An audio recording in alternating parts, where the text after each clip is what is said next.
Hola chicos, ¿cómo están? En esta clase vamos a ver más receptores. Si se acuerdan, las clases anteriores estuvimos viendo receptores que se encontraban en la piel, los receptores que se encontraban en el oído. Y en la clase de hoy nos vamos a enfocar en dos tipos de órganos receptores, que son la boca y la nariz, en donde, si vemos por ejemplo, acá se tratan ambos de receptores químicos. ¿Sí? Entonces ya estuvimos viendo mecánicos, ya estuvimos viendo térmicos. Hoy vamos a ver químicos y luminosos la clase que viene. ¿Sí? Ya con esto estaríamos terminando lo que es receptores en animales. ¿Sí?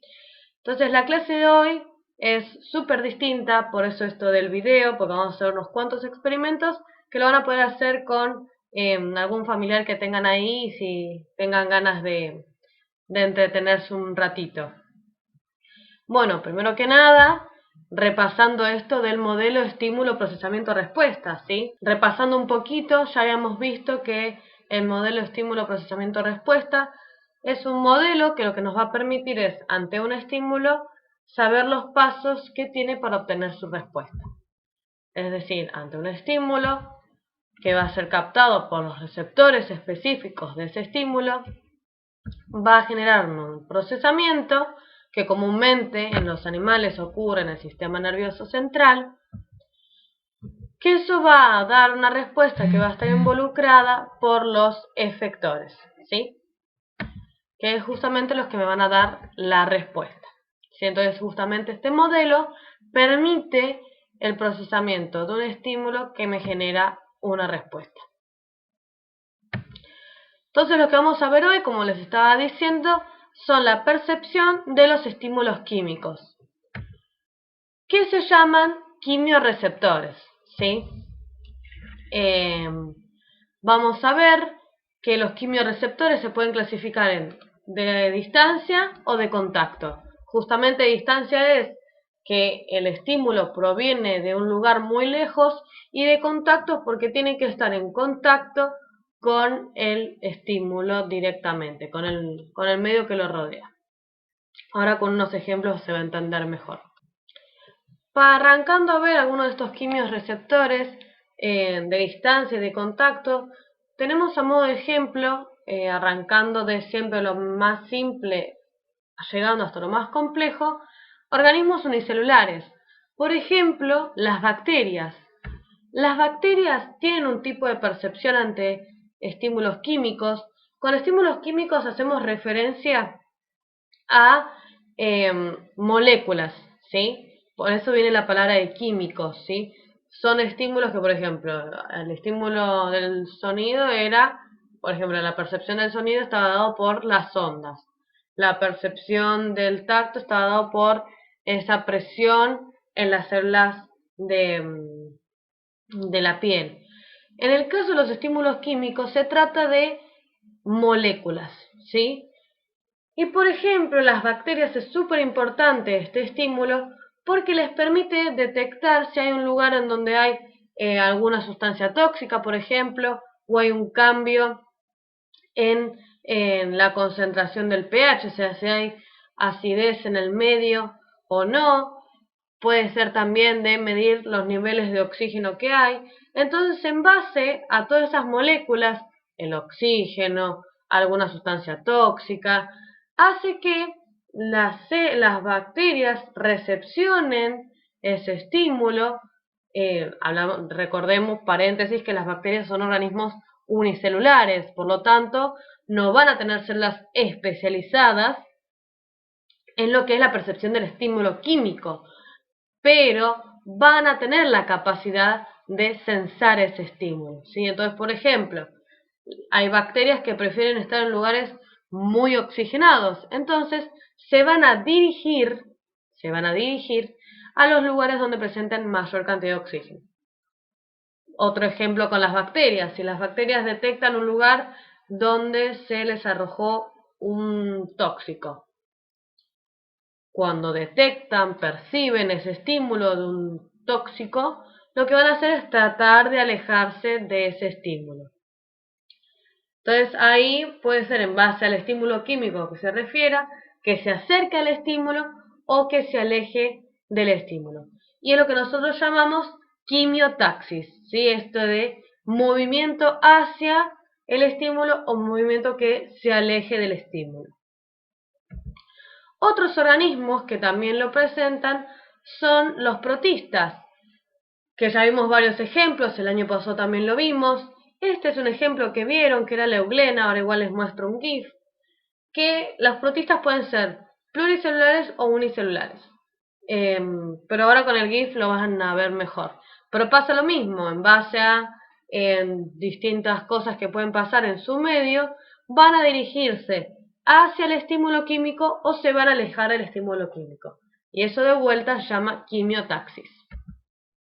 Y otros organismos, que este es re bonito, que lo estuvimos charlando el año pasado cuando vimos mitosis, son las planarias, que también son organismos pluricelulares más complejos que los otros dos que estuvimos charlando, y que también tienen la capacidad de percibir estímulos químicos, pero acá ya tenemos algo más complejo. Ahí les estoy mostrando la flecha rosa. Estas protuberancias que vemos acá, como si fueran las orejitas de la planaria, ahí es donde vamos a encontrar la mayor cantidad de receptores de estímulos químicos. Ahora vamos a ver un GIF que también se ven divinas. Entonces, como les estaba comentando, esto es un ejemplo de una bacteria. La bacteria, por ejemplo, si detecta que hay algún tipo de, ahora vamos repitiendo el GIF, hay algún tipo de tóxico, va a tratar de alejarse de ese tóxico, y en el caso que no alcance, la mata, ¿no? Pero la idea es que la bacteria tiene la posibilidad, con sus flagelos, de alejarse del medio del que está o de acercarse si en el caso sea favorable. Acá tenemos una eulena, varias euglenas. Tenemos 1, 2, 3, 4, 5. Las euglenas, de vuelta, con ese flagelo que tienen, lo podemos ver acá, van a hacer girarlo y eso les va a permitir un tipo de movimiento, de vuelta. Quimiotaxis, se aleja del estímulo químico o se puede acercar al estímulo químico. Presten atención a este punto rojo que vemos acá, que eso va a ser algo que vamos a ver la clase que viene. Igualmente les voy a volver a repetir el GIF. Acá tenemos la hermosa planaria, me encanta, es hermosa. Si vemos, el GIF es medio rápido, pues si vemos, hay unas protuberancias a los costaditos de la cabeza. Como les dije antes, ahí es donde va a haber más acumulación de receptores del estímulo químico, y justamente es lo que le va a permitir un tipo de dirección de vuelta, alejándose del estímulo o acercándose al estímulo químico. Quimiotaxis. Bueno, acá vamos a ver también que está lo que se llama hidrotaxismo o hidrotaxis, que es justamente el movimiento hacia donde hay agua. En este caso las lombrices tienen receptores, quimiorreceptores, en donde se va a poder sensar donde hay mayor cantidad de agua. Ahí les voy a mostrar después un videito, que también si tienen ganas de divertirse lo pueden repetir en sus casas. Agarran una lombriz y hacen exactamente lo mismo que ven en el video. Si estuviéramos en clase lo estaríamos haciendo en el laboratorio, pero bueno. Entonces las lombrices también van a tener receptores de los estímulos químicos. Y en este caso hago la pregunta, ¿qué tipo de estímulo, qué tipo de molécula van a estar cesando estos receptores? Va a ser la molécula del agua, ¿sí? Entonces esto de hidro viene de agua, ¿sí? Entonces las lombrices, aparte de muchos otros receptores, uno de los que presenta es recepción de agua. Entonces pueden sensar y saber dónde hay mayor cantidad de agua. Y es para donde se van a dirigir, ¿sí? Ahora igual van a ver después el videíto y les va a terminar de cerrar. Justamente las lombrices prefieren ambientes oscuros y húmedos, ¿sí? Como si fuera la tierra, ¿sí?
En los insectos o artrópodos, lo que vamos a ver es que tienen estructuras muy especializadas que se las llama fosetas sensoriales, que pueden estar, por ejemplo, en las antenas. Las mariposas las tienen en las patas, en un montón en la probóscide también.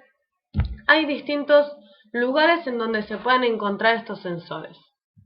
Justamente acá estamos viendo una mosca, en donde acá en la antena vemos unos pelitos muy chiquititos.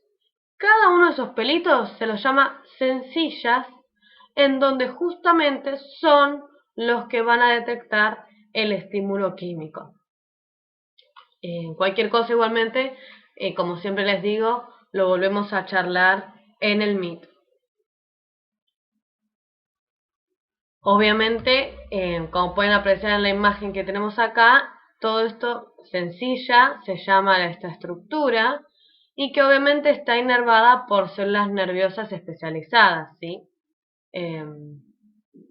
Y que van a conectar después con lo que es la parte del cerebro para su procesamiento. Ahora bien, en vertebrados hay dos tipos de percepción del estímulo químico: el olfato y el gusto. Si yo, por ejemplo, les hiciera una encuesta, que estaría bueno que la completen, tendrían que decirme cuál de los dos, o la idea es que, sin pensar demasiado, les doy 3 segundos, cuál de los dos sentidos, el del olfato o el del gusto, estarían dispuestos a perder. Si yo les digo, bueno, ¿cuál de estos dos gustos quieren perder? O dejan de lado. ¿Cuál de estos dos, el gusto o el olfato? Voten. Después, en base a la encuesta, lo vamos a charlar en el Meet. Bueno, vamos a ver qué pasó después en la encuesta. Les voy a contar en el Meet. Justamente vamos a arrancar viendo el gusto, ¿sí? Una de las cosas que tenemos que entender es que no todos percibimos el gusto de la misma forma. Cada uno tiene una percepción del gusto distinta, ¿sí? Y que tenemos distintos tipos de gustos: el amargo, el ácido, el dulce, el salado y el umami. Capaz que algunos nunca escucharon hablar del gusto umami. Es el que, si alguna vez comieron sushi o les gusta más la comida de tipo japonesa, ese gusto agridulce que muchas comidas japonesas tienen, corresponde al gusto umami. No me acuerdo si viene del chino o del japonés, pero umami significa sabroso, ¿sí? Después de los otros 4 gustos, que son quizás los más clásicos, el amargo y el ácido son los que nosotros detectamos con mayor facilidad. ¿Por qué? Porque evolutivamente hablando, se asocia lo amargo o a lo dulce con sustancias tóxicas o con comida, por ejemplo, que se está pudriendo. Por ejemplo, un determinado alimento que ya está en descomposición va a tener un gusto más ácido o más amargo, un gusto más fermentado. Pero bueno, no todos percibimos los mismos, de igual forma, cada uno de estos gustos. Otra cosa, lo que nos caracteriza el sentido del gusto en los vertebrados, es que no somos igualmente sensibles a todos los gustos. Y para eso vamos a hacer un experimento. De vuelta, para hacer este experimento yo les voy a dar la respuesta a eso, pero la idea sería que quizá lo puedan repetir con algún familiar, ¿sí? La idea de este primer experimento, entonces, es que agarren una servilleta y se sequen la lengua. Yo voy a sacarme el papel. Con la lengua seca, o sea, lo que hice yo, la idea sería que ustedes no lo hagan, dejando la lengua seca, agarren un sobrecito de sal y ponen un poquito, unos granos de sal en la lengua, ¿sí? O pueden agarrar un puñadito de sal así y se lo tiran en la lengua, con la lengua seca, ¿sí? Para eso el papelito. teniendo en cuenta de no darle sal a las personas que no pueden consumir sal, ¿no? Aclarando eso. Cuando terminaron eso, cierren la boca, metan la lengua, cierren la boca, y van a ver que recién en ese momento ustedes pudieron detectar el gusto salado. Antes no. ¿Por qué tiene que ver esto? Con una tercera propiedad de los estímulos químicos del gusto, en el cual, para poder percibir el gusto en la lengua, tiene que estar humedecida. La saliva que hay en la boca nos va a permitir justamente que el estímulo llegue a cada uno de los receptores, que ahora en 2 minutos se los muestro cuáles son. Otra cosa que les podría haber pasado es que hayan sentido ese gusto salado en el paladar, atrás de la garganta, en toda la boca. Y justamente eso es porque estos receptores específicos del estímulo químico no solamente se encuentran en la lengua, que eso es una de las cosas que quizás nos enseñan desde la primaria, que solamente tenemos lo que vamos a llamar papilas gustativas en la lengua, y en realidad hay papilas gustativas en toda la boca hasta atrás de la garganta, ¿sí? Fíjense, este es un video que hay un montón en internet de que tenemos un bebé que está comiendo limón. La cara que pone es para matarse de risa. Ustedes se hacen lo mismo, seguramente no pongan esa cara y no les afecte tanto. Y hasta hay algunos que le tienen un montón de limón a la comida y que sea más limón con comida que comida con limón. ¿Por qué pasa eso? Porque justamente el sentido del gusto cambia por la edad. Y esto se debe a que estos receptores específicos, las papilas gustativas, se van gastando, ¿sí? Entonces cada vez uno va perdiendo más percepción del estímulo químico. Otra cosa característica de este estímulo del sentido del gusto es que se ve afectado por la temperatura. Seguramente muchos de ustedes, por lo menos yo lo hice, sus padres o algún familiar les sirvió helado y lo único que hicieron fue batirlo y esperar a que se derrita. Hasta lo podrían haber tomado con sorbete, yo lo hice. Bueno, justamente lo que vamos a ver es que el sentido del gusto es sensible a la temperatura. No es lo mismo el gusto que tiene una determinada comida a una temperatura que en otra. Y por ejemplo, el helado, al estar con mayor temperatura, al estar derretido, es muchísimo más dulce, porque justamente uno siente más el sabor dulce con esa temperatura que tiene que tenerlo agregado cuando uno está congelado. Que uno sienta un sabor dulce estando congelado es porque tiene gran cantidad de azúcar. Y por último, depende de la variabilidad genética. O sea, no todo el mundo, como arrancó esto de no todos percibimos igual los gustos, habla de esta variabilidad genética, ¿sí? En donde, por ejemplo,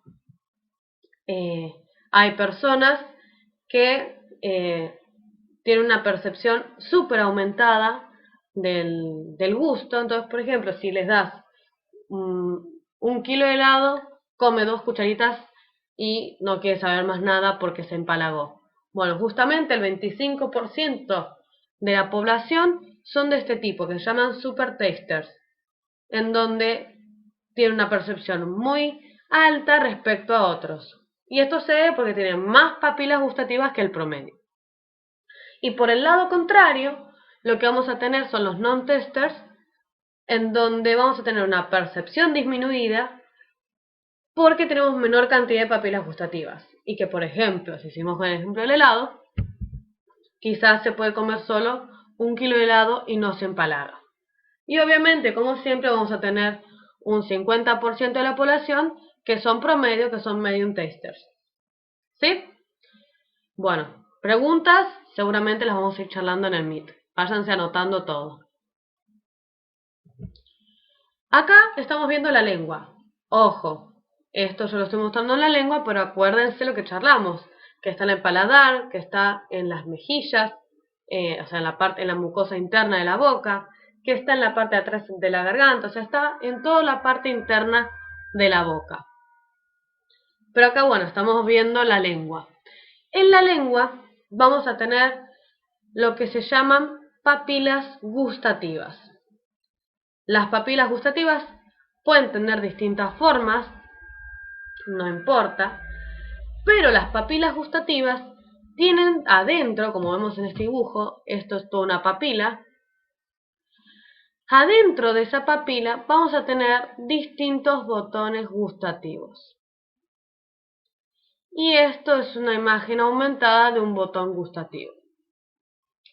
Esos botones gustativos van a tener células especializadas en la detección de los gustos y que a partir de la recepción del estímulo que llegue van a enviarlo al sistema nervioso. ¿Sí? Un clásico, que en realidad está mal, es hablar sobre el mapa de la boca. Decir que, por ejemplo, no me los acuerdo de memoria, que acá está el salado, que acá en la punta de la lengua está el dulce. Eso es mentira, ¿sí? Quizá lo vieron en la primaria y fue un concepto que estuvo muy difundido, pero que en realidad es un error, ya que cada uno en este botón gustativo que estoy viendo, cada una de estas células puede tener los distintos tipos de receptores dulce, salado, umami, amargo, ácido. Estar en un botón los distintos tipos de gusto. Puede haber mayor proporción de uno que otro en distintos botones, pero hay variabilidad dentro de cada botón. O sea, tenemos los distintos tipos de gusto dentro de cada botón. Entonces, ¿para qué es necesaria la saliva? Para que justamente permita la entrada de las moléculas químicas a este lugar, en donde tenemos el poro gustativo, ¿sí? Si nosotros no tenemos la saliva, es muy complicado que ingresen las moléculas al poro gustativo. Bien, eso es lo que tiene que ver con el gusto. Ahora vamos al olfato. En el olfato, varias cosas a tener en cuenta. La primera es que tenemos 1000 receptores distintos del olfato. Y una de las características que también comparte con el gusto es que los aromas cambian por la temperatura. Y esto es algo que quizás vieron en fisicoquímica y seguro vieron con el profe Ceruti en Ciencias Naturales, es que la temperatura hace que las sustancias, por ejemplo, si estaban líquidas, pasen a estado gaseoso. Entonces, justamente, imagínense, estamos haciendo una sopa de verduras. Cuanto más hierva el agua de esa sopa de verduras, más aroma va a liberar esa comida. ¿Por qué? Porque hay más moléculas en forma de gas en el ambiente, ¿sí? Entonces, si yo tengo moléculas que están en el aire, van a poder ingresar a la nariz, ¿sí?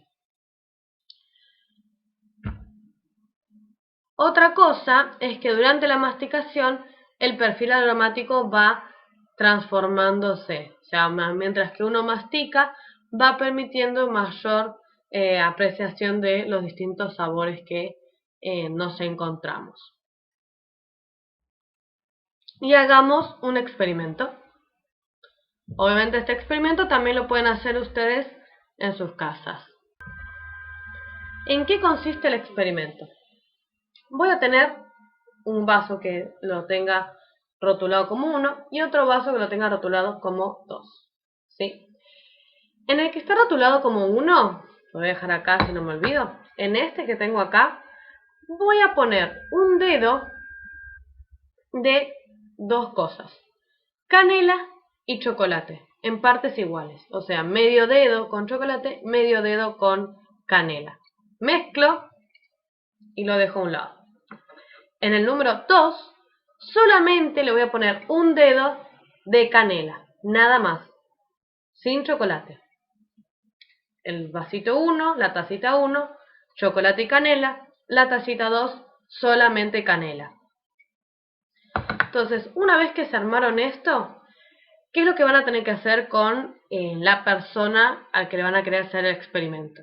Decirle, bueno, cerrá los ojos y primero lee por un segundo. Esto lo tienen que seguir al pie de la letra porque si no, no sale. Acá están vacíos para no llenar de chocolate y canela la computadora. Con los ojos cerrados, le vas a decir, bueno, agarrá el 1 y olelo por un segundo. Entonces, pasa el 1, huele un segundo y lo saca. Y rápidamente huele el vasito 2 por 5 segundos. 1, 2, 3, 4, 5. Y rápidamente vuelve al vasito 1. ¿Sí? Entonces, si lo hacemos el experimento completo, sería huele un segundo, vuelo 5, 2, 3, 4, 5 y vuelvo al 1. ¿Qué es lo que va a ocurrir? Esto de vuelta, se los estoy contando, si estuviéramos en clase yo hubiera llevado la canela, el chocolate y estarían jugando en clase a ver qué es lo que pasa. Por las condiciones en las que estamos, van a tener que ustedes ser el profe y jugar con la familia a ver qué pasa. Pero yo les cuento la respuesta. Cuando yo vuelo el vasito 1 y después el vasito 2, al oler el 1, lo que primero siento es la canela. No detecto el chocolate. ¿Por qué? Porque la canela es más volátil, por eso esto de tener los ojos cerrados es importante. La canela es más volátil, entonces, y tenemos receptores más específicos para la canela. Entonces, es mucho más fácil detectarla. Ya apenas se lo acerquen van a sentir el olor a canela. Acá, que solamente tengo canela, si yo estoy oliendo por 5 segundos la canela, lo que va a ocurrir, si yo huelo la canela por 5 segundos, lo que va a ocurrir es que los receptores específicos de la canela se van a saturar.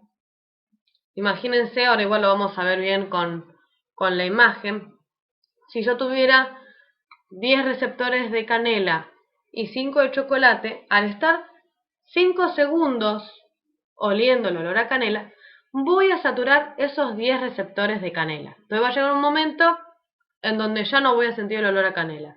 ¿Y qué va a pasar?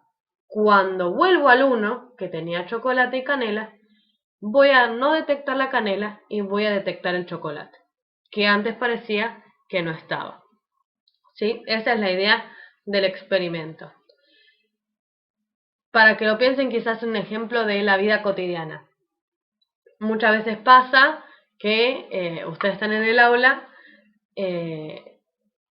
y llegan o vienen de afuera y al baño, por ejemplo, y huelen el olor al encierro del aula. Entonces dicen, qué olor, que habrá pasado un montón de veces. Pero llega un momento que después no lo sienten más. ¿Por qué? Porque justamente los receptores del olfato de ese olor específico se saturan, ¿sí? Y así tienen un montón de ejemplos de la vida cotidiana, en donde nosotros lo llamaríamos se acostumbra a ese olor. Si esto de acostumbrarse al olor es esto que los receptores específicos de ese olor se saturan. Porque de vuelta, estamos hablando de todas moléculas. Acá el chocolate y el cacao son una molécula específica uno y el otro. De vuelta, todo esto lo podemos después ir charlando todos juntos por el Meet. Bien, y esto habla lo que estuvimos contando, que el olfato puede adaptarse, al igual que el gusto. Otra cosa, para otro concepto que viene después, otro experimento, es el siguiente. Lo que van a tener que hacer es, primero conseguirse caramelos de distintos gustos. Yo no tengo este de menta. De vuelta, ustedes, yo se los estoy contando, la idea sería que lo puedan hacer con otro familiar, ¿sí? ¿Qué es lo que les van a pedir a ustedes que haga este familiar? Primero dicen, bueno, yo tengo toda esta bolsa de Subus o cualquier caramelo de distintos gustos. Dice, bueno, te voy a dar uno, cerrá los ojos y te lo doy. Es importante que cierren los ojos y no hagan trampa. Entonces, cierran los ojos y ustedes le dan el caramelo. Entonces, con los ojos cerrados le dicen, bueno, continúa con los ojos cerrados y abrí el caramelo sin hacer trampa, ¿no? Obviamente. Entonces van y abren el caramelo, ¿sí? Una vez que lo abrió, lo que tienen que hacer es cerrar la nariz, taparse la nariz y comerlo.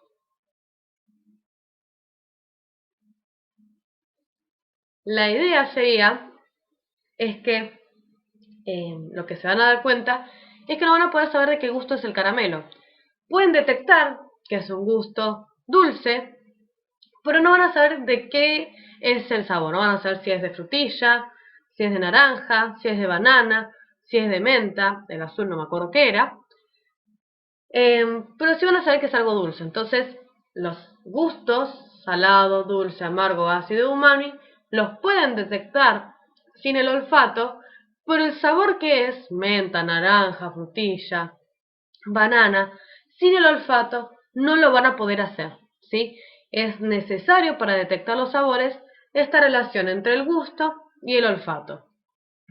Es un experimento re divertido y que también lo pueden hacer, si son muy malos, con la cebolla, ¿sí? Con la cebolla va a pasar exactamente lo mismo. Si ustedes hacen los mismos pasos, cerrar los ojos, darle un pedacito de cebolla, no sean tan malos, un pedacito de cebolla, se tapa la nariz, le dicen que se lo introduzca en la boca, no va a detectar que es cebolla hasta que no se destape la nariz, ¿sí? Que justamente esto de que sin el olfato es muy difícil identificar los alimentos. Y con los alimentos me refiero a los sabores de ese alimento. Bueno,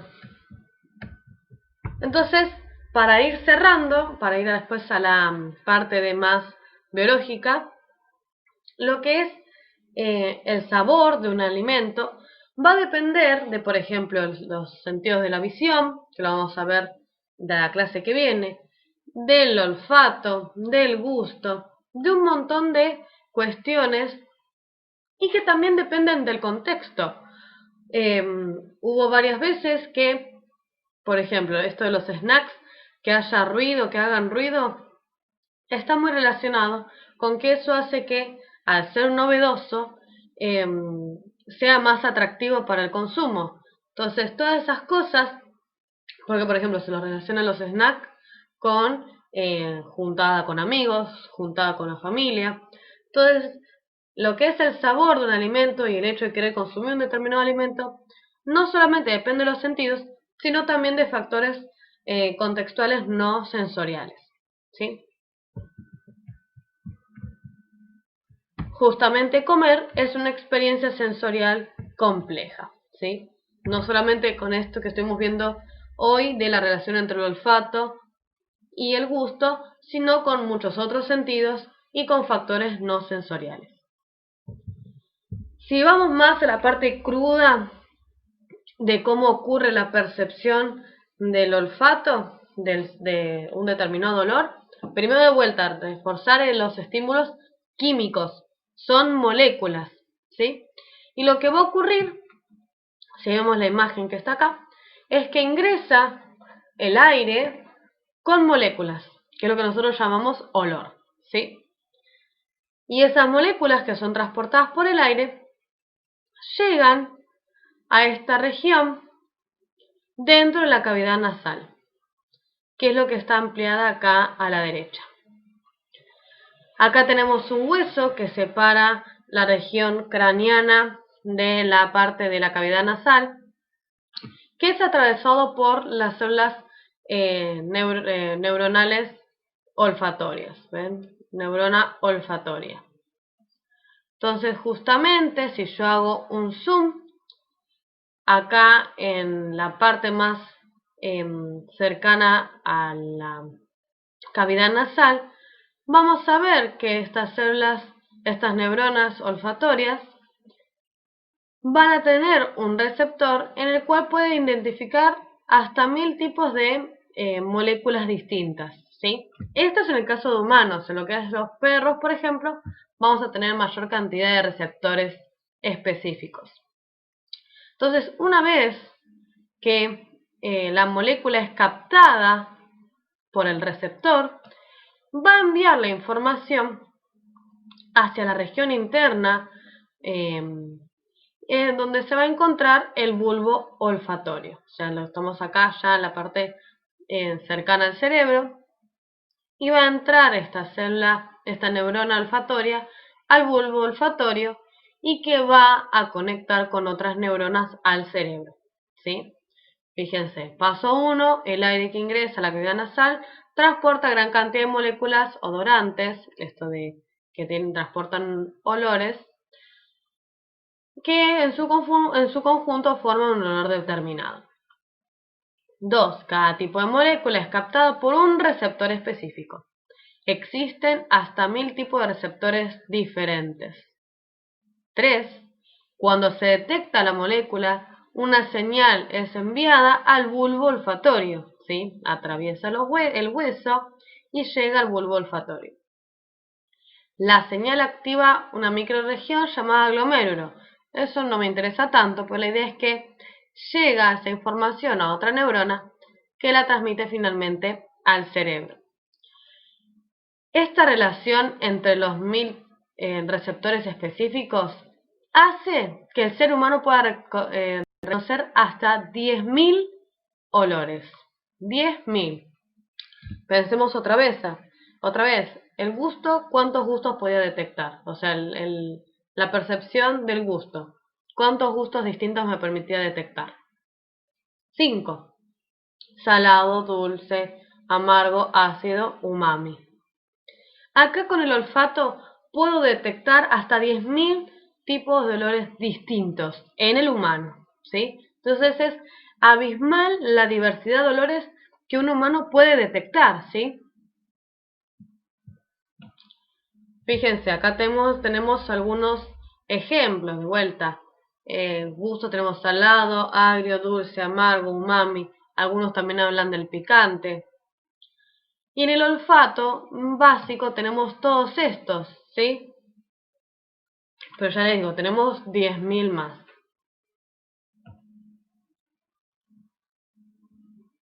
Fíjense cómo se pueden relacionar el gusto y el olfato. En esta imagen se ve muy bien. De vuelta, tenemos las neuronas olfatorias que envían la señal hasta el cerebro, bulbo olfatorio, y del bulbo olfatorio al centro del olfato y el gusto. Y justamente, como dice el nombre, en este lugar también va a llegar la información que proviene del gusto, ¿sí? Entonces, en ese lugar, en este centro de olfato y gusto, se van a procesar ambas señales y es lo que a mí me va a permitir detectar el sabor, ¿sí? Entonces, el sabor de una determinada comida está dada por la interacción entre el gusto y el olfato, ¿sí? Porque algunos dicen el gusto es igual al sabor. No.